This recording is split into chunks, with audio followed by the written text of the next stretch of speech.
with a prepared answer, and it's not the same thing.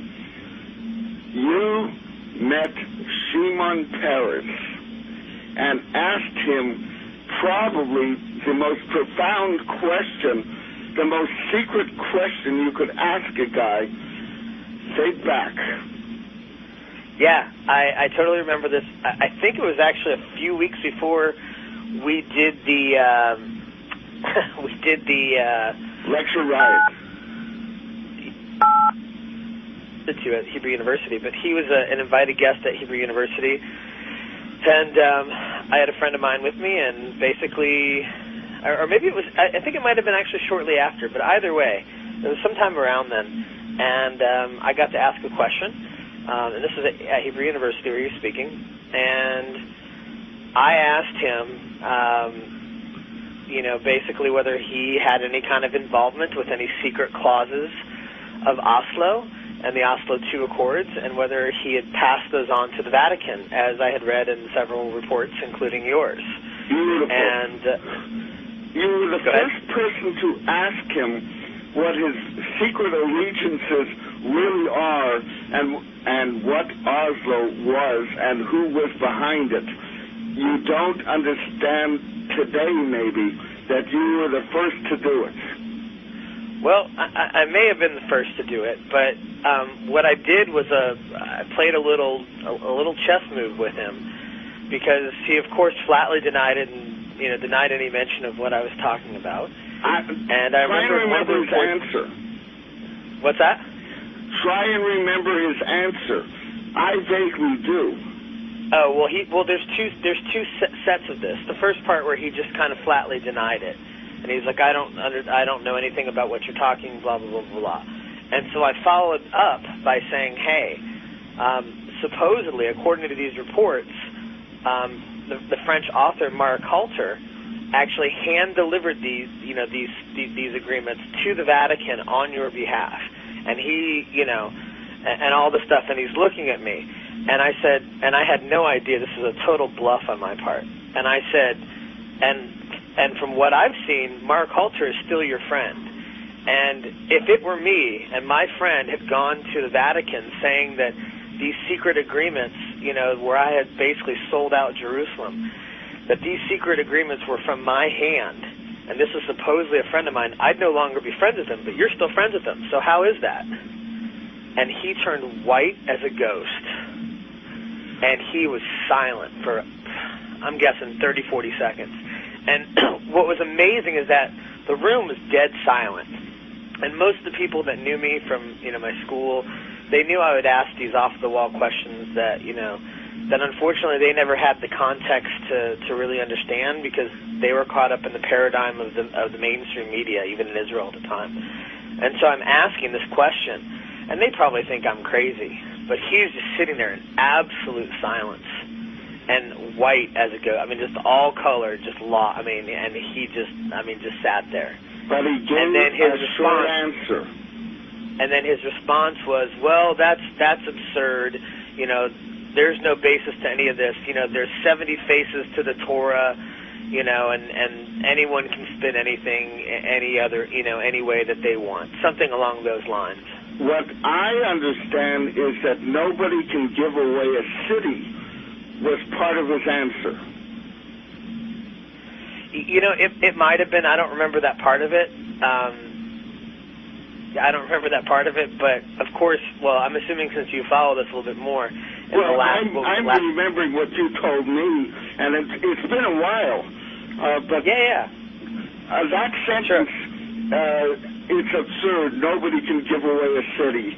And he might very well have said that. I don't recall that at the moment. Now look, I have to do this so we get some context in what you did. This was a moment, a historical moment. What you did was you read an article that I and Joel Bainman wrote in something called Inside Israel. We were the first deep political newsletter. We quoted the Marek Halter piece from Shishi and from La Stampa in Italy that gave away, well, Shimon Peres was left out of Oslo.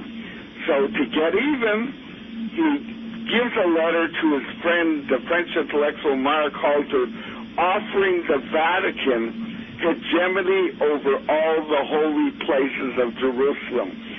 And by the way, it gets even weirder than this. Later on, it was published in the Italian media, the Stampa, a major news magazine, that Peres' view is that the Vatican will give the PLO a capital in this enclave, and that East Jerusalem would be an international city with no duty, no passports needed at the airport. This was the wackier part of the scheme. But you got it sounds like it's right out of the 37 Peel Commission, the 1937 Peel Commission, and the other resolutions that they had set up for through the United Nations very early on. Oh, you lost. I mean, that's how I read it as a Jewish historian at the time. What does the Peel Commission say that's even remotely similar to what Peres actually did? Well, back in the early, before the State of Israel was founded, and before the the war in '48, there were these disparate little we call them regions, both for the Arabs living in the historical Palestine Mandate and the Jews, and they were all discontiguous areas that were going to be these two kind of nations, but there was going to be this central corridor that was going to be internationalized under the Vatican, and that went from like Tel Aviv Yafo to Jerusalem. Actually, the Vatican? Yeah, I'm almost positive. In fact, I'm about 99.9% sure that the Vatican was included in some of those proposals. I don't remember exactly which ones now, because again, we're talking 15 years ago. Actually, that's a very significant piece of more than historical trivia. If the Vatican, are you sure about this? Yeah, I mean, I'm free to look it up. Don't look it up. When the show ends, I'm going to go look it up. But if so, that's not a trivial piece of information. Right, and that's why I'm saying, from my perspective, I considered it, just an extension of that that policy. Well, just try and imagine the foreign minister of Israel. Now he's the prime minister since he knocked off Rabin.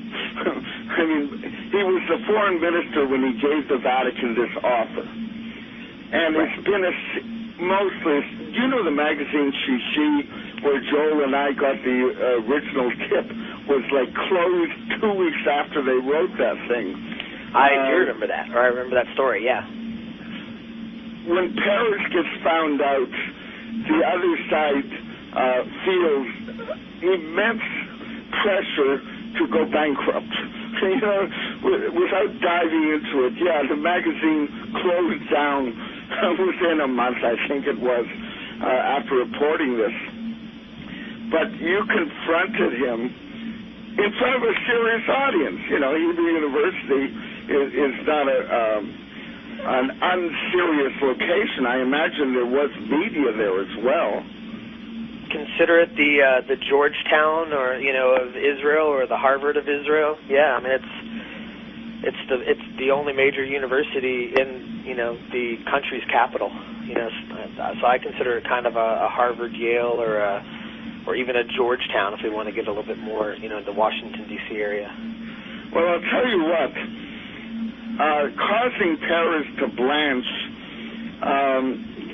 if you consider that an accomplishment, I would say that after the Rabin lecture that you organized, he blanched many, many times more after that. You just didn't see it. Well, I'll tell you, I mean, and I don't know if this is where you're going with this, but I saved some of the articles, I think this past spring or last fall, a year ago, that he's come out publicly now and stated that's his actual policy, that he believes. I think Haaretz reported it, and several other newspapers reported that it's actually his belief and now his official policy that he believes, that the Vatican should basically rule over, Jerusalem. Please send me anything and everything you've got on this. I'm going to reopen this as fast as I can. Look, this isn't the time but the Vatican are going as fast as they've ever gone to a conference in Barcelona next month, which they promise will bring peace, and the Pope is going to be there. This has not died out. And again, if you say all the way back to 1937, this has been, the Vatican is somehow, well, the diplomacy is dead to the British Parliament, a parliamentary commission. Well, and just before the music kicks in here too much. Brian, hang on to the line. I'm going to be back in 3 minutes. Did you hear? I'm here. Perfect. After the music and the commercials end, we'll continue this discussion. Sounds good.